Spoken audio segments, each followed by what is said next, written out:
Hello, hello, hello. Welcome into another edition of Behind the Glass Morts. I am Hardy Graham, joined by Will Miller. Aiden Dollins could not be here tonight. Got to take care of both of the kids.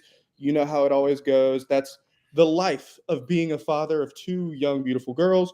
Will Miller, what we saw last night, what we saw on Saturday, was the epitome of everything not beautiful. We saw an Alabama team that in both instances came out extremely sluggish, falling behind in both of those games. Those early deficits ended up being the difference maker in both of those games, losing by 12 to Missouri last night, and then over the weekend losing by 8 or 9 to Auburn. Both of those end up being the final deficit that the Tide loses. Uh, we'll just go ahead and get into this. I mean, what what needs to change? Thought those runs were only a small microcosm of what happened in those games in the sense that the defensive effort wasn't the best in either. Both teams were able to hoist up shots, really making a difference in the long range game, which is obviously where Alabama has also had success at. And plainly, Alabama didn't shoot the ball great against Auburn. Part of that was Auburn's defense.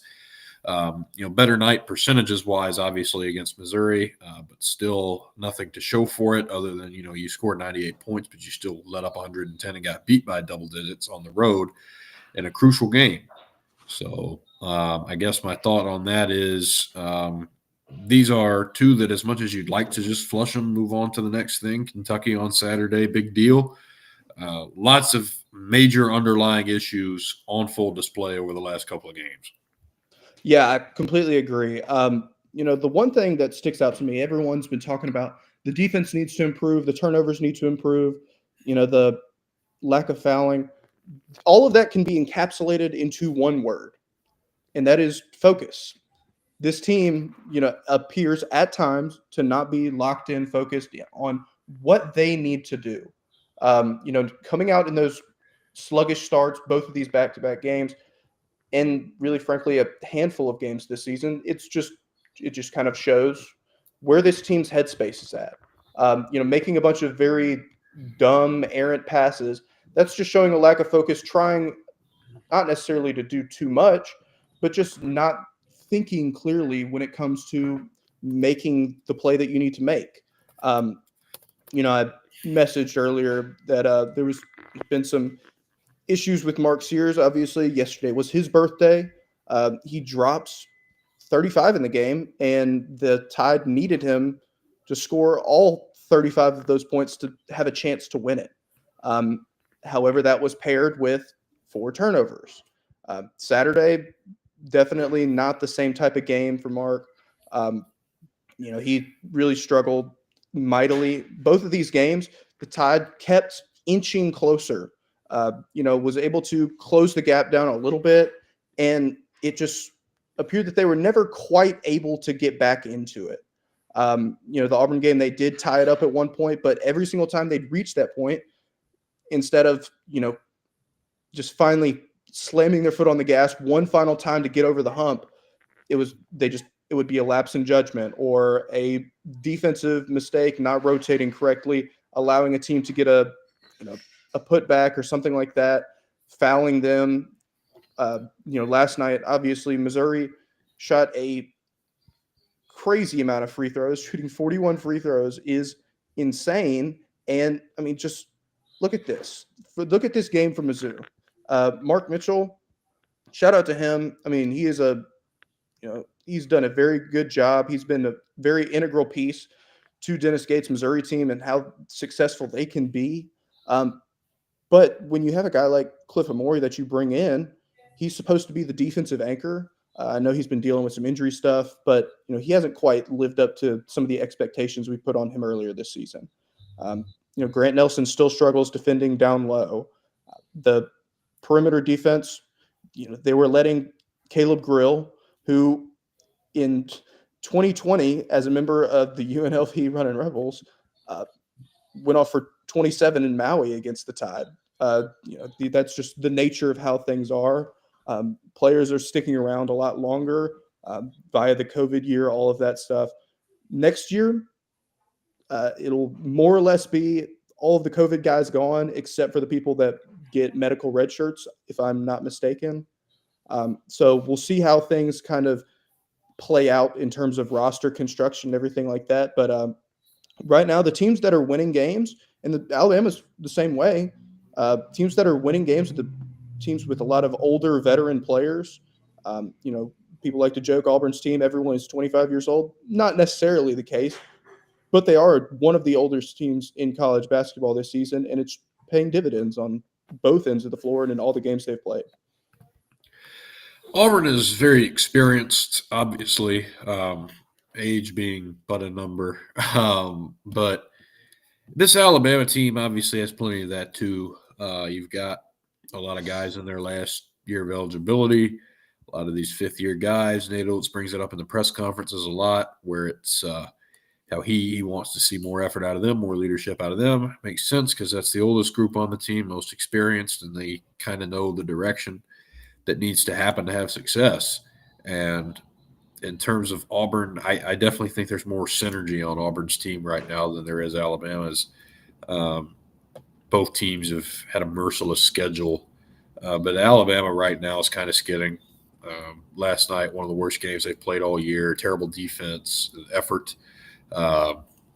And you just don't want to be playing your worst ball this time of year. I've said that countless times. Said that last year when they started kind of doing the same thing. Now this is only, but this is a couple of games. This isn't necessarily, where in March, this time next month, a lot will be different. They're still playing this bad. Might be curtains on the season, but long way to go. And still a lot coming up in the way of big games, important games. You've still got Florida. You've still got the rematch with Auburn coming up in early March. So lots to play for, lots still in front of them, but they have to correct a lot of things to get there and have success. Yeah, I completely agree. This final stretch of games is something we've talked about since, back in November, as it being a total gauntlet. Now, back in November, we didn't think it would be 7 straight ranked opponents, but nevertheless, we look at it today, and of course, there's no off days. You're going to get a chance to pick up quad one opportunities. That's probably the best way of looking at it, because when you're going through a stretch like this, where you have to welcome in a team like Florida to Coleman Coliseum, who's already been the only team to go into Neville Arena this season and beat Auburn, that's a tough game. You have to go to Thompson Bowling Arena and play Tennessee, a place that Alabama has historically struggled. Neville Arena being the same way. There's a very real possibility that this team, over this 7-game stretch, goes 0-7. And that's for, tournament resume building stuff, all of that kind of thing. I mean, they still have a ton of quadrant 1 wins. So I don't think they would fall too far in the seed line if they were able, or, were to slip and drop all of these games, maybe drop down to 4 seed territory, probably, just based on body of work, all of that stuff. But this team needs to pick up a couple of wins in this stretch, just for the sake of confidence reasons. You don't want to be heading into the SEC tournament, possibly on a 7-game losing stretch. And then if you drop the first game, possibly walk into the NCAA tournament having lost 8 straight games in a row. That's not something that really bodes well for this team in March. It would, signal to a lot of people that this team is liable for an early exit. I think the way that this team is constructed, the way that they play, any first-round matchup they get, I like their chances to win it. But based on where the team is at right now, they do have a lot of things to work on, and they've been in these games. It's not like they're Kansas going to Provo and losing by 37 to BYU. This team just needs to tighten a few things up, pick up a couple of wins here down the stretch, win a game, 2, 3, however many they want to focus on and win in the SEC tournament, try to win that whole thing, because at this point, it appears that a share of the SEC regular season title might be out the window. But as long as you can, once you hit March, I know a lot of people don't sleep in that month, but this team needs to get their quality rest, try to get back healthy, and definitely look forward to trying to make a deep run in this postseason. Well, that's what it's all about, is being in a position to make that deep run in the postseason. This team, you didn't think they'd end up where they did last March when they kind of did limp into the NCAA tournament. They played that college game day game against Tennessee at home for basically the SEC regular season title, ended up losing it late, go get absolutely blown up by Florida. Then it happens again in the SEC tournament when the team kind of just didn't have a high motor at that point in time for whatever reason or another. Go into the NCAA tournament, and I mean, definitely there are some favorable matchups along the way to get there, but then turn straight around and play North Carolina in the Sweet 16, and that's all out the window. End up pulling together, making the Final Four, incredible achievement. But this year it comes in with a totally different situation. You expect to contend to make the Final Four straight off the rip. And everything you do, everything you did in the offseason, your roster construction, everything was designed and fine-tuned with that in mind as not only a realistic goal, but also, I would imagine, somewhat of an expectation. And that changes things tremendously when, last season going to the Sweet 16 and bowing out in a close game would have probably been seen as a success based on how that team ended the season, the way they had played throughout the year, namely no effort on defense in any game. Yeah. And, again, just the context surrounding these two seasons couldn't be more different. I mean, this team going out in the Sweet 16, based on how they play the rest of this year, if they pick it back up and start winning more games, would be a disappointment. Yeah, and with those expectations, the Tide brought a lot of guys back from that Final Four run. Really the core of the team that the thing that made this team really be great, they brought it back. Now losing Latrell Wrightsell very early in the season, that's something that we can continue to look back on and say, where would this team be right now with Latrell Wrightsell? Probably in the same kind of position. I mean, they're a top 5 team. I don't know if Latrell Wrightsell necessarily adds that much on the defensive end for them to, make or break their defensive rating. I mean, he's a great effort guy, all of that stuff. Knockdown shooter. Maybe they don't lose the games to Purdue and Oregon earlier in the season, and they set themselves up to be more of a 1 seed lock at this point rather than being where they are right now. But Latrell Wrightsell missed a lot of time late last season as well. Had the concussion issues, all of that kind of stuff. And the Tide struggled while he was out. Right now, the team is definitely feeling the injury bug. Guys banged up. Darian Reed, as I don't want to say expected, but you could have probably guessed it was going to happen. Re-aggravated the hamstring in the Auburn game. Hamstrings are just super messy things to deal with. If you rush a guy back too soon, it can be a total lingering problem. And given the nature of how, he's a former 5-star recruit, all of that, he's thinking about going and playing at the next level. He wants to make sure he is as healthy as possible to get his opportunity to do that. I'm not saying he's sitting out on purpose for that sole reason, but it's something that I'm sure he's talked to, has an agent, his family's, all of that has played a factor into it. I expect him to be back next season, but we didn't think J.D. Davidson was going to leave after what was kind of a up and down, rough freshman season, and yet he did. So right now, with the nucleus that this team has, all of the veteran talent, everything like that, as you mentioned, this team had really lofty expectations, and I think anything short of maybe an Elite Eight would be not living up to those goals. Well, you never know what's going to happen, obviously, in March. Obviously, I feel like that's kind of just an inherent disclaimer. As for Darian Reed, you start to wonder why he plays from the standpoint of he comes in a game or two and then he goes back on the shelf and he's, doubtful on the availability report or questionable or whatever it is. Nate is saying we don't want to rush him back. We don't want to rush him back. Makes all the sense in the world.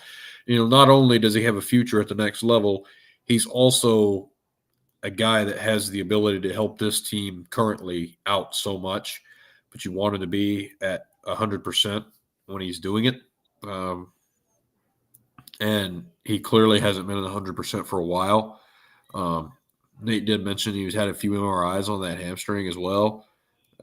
So, I mean, you talk about doing right by a kid that, does have a professional future, obviously, and he does have, top shelf talent and everything else. That goes into it as well, but it's also a situation where, yes, he has the ability to help this team here now in the present.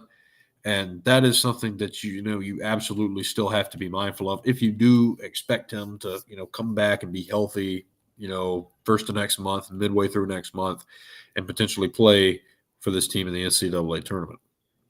Yeah, and with Reed, you're losing a super versatile, two-way wing that this team seems to need. It seems to be the engine of that of what makes some of the great Nate Oates defenses great.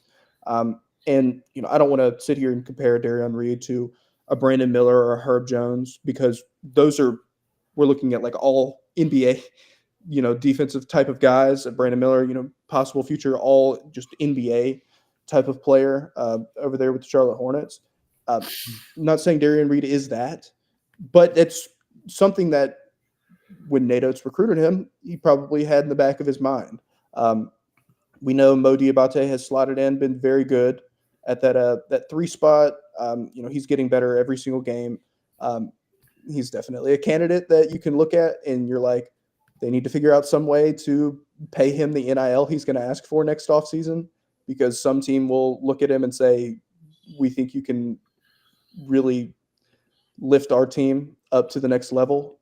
But just kind of reflecting on some of the things that we've seen throughout the course of conference play.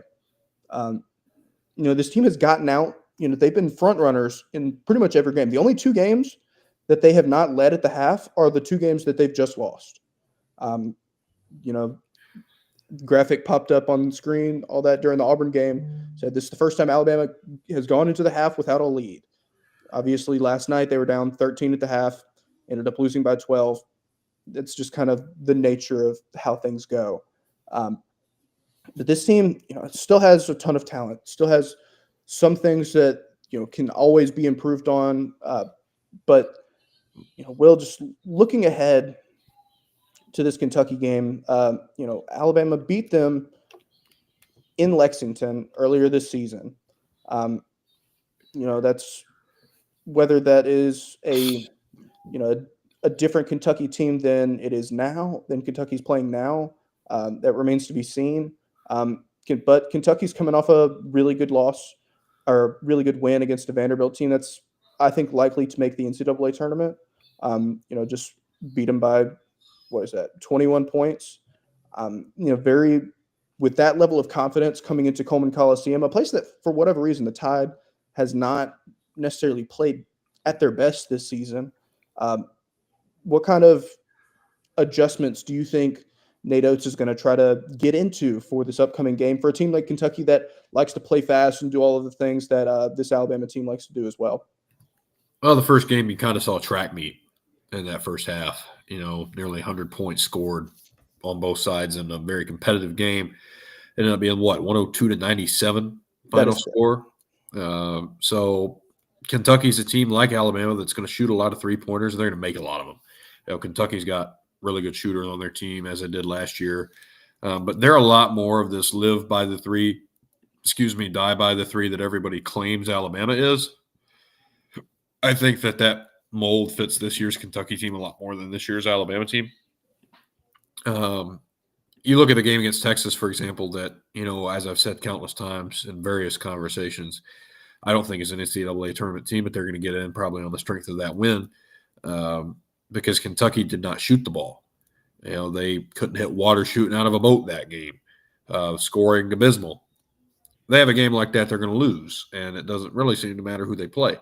If it's a Power Four opponent, if it's an SEC opponent. But and then you look at the Auburn game where Alabama didn't shoot the ball great. Alabama's had other games where they didn't shoot the ball great because the reality is that's just kind of a part of this team that that's tapered off compared to last year. You're going to see, I think, a lot of the same style of play. I think the games are going to look very similar. In terms of what you saw January 18th versus what you're going to see here this Saturday coming up. I think that, there's no reason to suggest that, it won't strategy-wise start out the same. A lot changes once the ball's tipped. But, I think Alabama's going to win. They don't obviously play great at home, which is inconceivable to Nate Oates, and it confuses the heck out of a lot of other people Yeah, too. I mean, I think part of it is just they may need an extra something to motivate them. I mean, I just think intrinsic motivation, I don't want to say it's not strong with this team because I don't know. But, I mean, having a home game, just by virtue of that, you shouldn't have a problem being ready for a home game. And they've seemed to be listless in certain times during home games. Yeah, some of these home games, they've come out like, Auburn game this past weekend, sold out crowd in Coleman Coliseum. Probably the most people that have been at an Alabama basketball game in however many number of years. That kind of environment should help you. Crowd should be excited, energized at the start of the game. And for Auburn to immediately pop off on a very quick run and take that lead, maybe I don't want to say the crowd is not not really getting involved in the game, but there's definitely a chance that is part of it. Too many times I've seen a Alabama game and the entire fan base is just sitting in their seats, just kind of golf clapping, all of that kind of stuff. The energy level from the crowd doesn't necessarily bring a level of excitement, level of home court advantage that some other places around the country necessarily bring. And as this team continues to build and kind of develop into their identity, all of that kind of stuff, hopefully the crowd can get re-energized. Should be, I mean, it's Kentucky, Big Blue Nation. They're going to travel well. They're going to be cheering in Coleman Coliseum. They always show up, show out, do their thing. It's going to be very, very important for the Alabama fan base to respond in kind, to not let that Kentucky fan base dominate, the Alabama's building in this matchup, because in, numerous occasions in all of the history of Kentucky basketball, they have been able to go into places and do that, just because of what they believe in and how they cheer for their team, all of that kind of stuff. And I think for this team, it's going to be very, very important to win this one. If you can win this one, you can kind of turn things around. But losing 3 in a row for a team this good definitely drops your confidence level a whole heck of a lot. And with those, again, the final 4 games, or really final 3 games, you cannot have that kind of lapse in mental focus, judgment. Your confidence has to be as high as it possibly can be, because, best that I'm really thinking that we get out of it is 1-2. Real shot they go 0-3 against Tennessee, Florida, and Auburn, just by nature of how good those teams are, and it just shows you the quality of the opponents in the SEC. That is true. And in terms of, the net, if you go 0-3 in those games, it's not fatal based on where those teams all are. I mean, a lot of people say Auburn and Florida is probably the 2 best in the country after this past weekend. I like Florida. Walter Clayton's really good. I'm not sold on the best team in the country talk. But that's a game you'd like to win because it's at home, but, like we just talked about, I don't expect that they will win in Neville Arena. I don't know. I mean, Tennessee, they can beat Tennessee. I think anybody that's watched Tennessee can say Alabama's capable of beating Tennessee. But, But it's going to be a rugby match. it is. It always is. I mean, they're good. I had someone message me last night and they were saying, Missouri's being the more physical team, but they're not, they're getting more benefit of the whistle. And I had to sit there and tell them, if you have established yourself as a physical basketball team, and you established very early on that is the style of play that you're going to go out there and play, and you're going to, bruise guys up, to some extent or another, the refs are going to look at that and evaluate it and say, okay, we're going to give you the benefit of the call. If you're out in a team like Alabama that has not necessarily been super physical on the defensive end the entire season, not really. I mean, I can't remember, how many times has this Alabama team really put in a full court press this season, and actually pressed hard. I don't think it's happened whatsoever. Maybe once or twice in dire situations. But this team hasn't had to do it. The defensive intensity doesn't bode well for getting the benefit of the doubt with some of these calls. And when you're swinging arms around, all of that kind of stuff, kind of hacking people, you're definitely not going to get the benefit of the call. Tennessee, we know that Rick Barnes, that whole program prides itself on its defense. It's something that they can hang their hat on, something that it's their identity as a team. For this Alabama team, I'm still trying to figure out what the identity is. They lead the country in rebounding, but I look at some of their games and I'm like, are they really a great rebounding team, or is it just because they play so fast that teams start jacking up shots because they feel the pressure of the pace getting ratcheted up? They're not a great 3-point shooting team, by percentage. I mean, 34% throughout the course of the year, it's fine. It's not anything special. Their pace of play is probably the only thing that you can really look at and say that's our identity. And it's come back and bit them in the butt a couple of times this season. And when teams force Alabama to play slower, it definitely tends to work out in the other team's favor.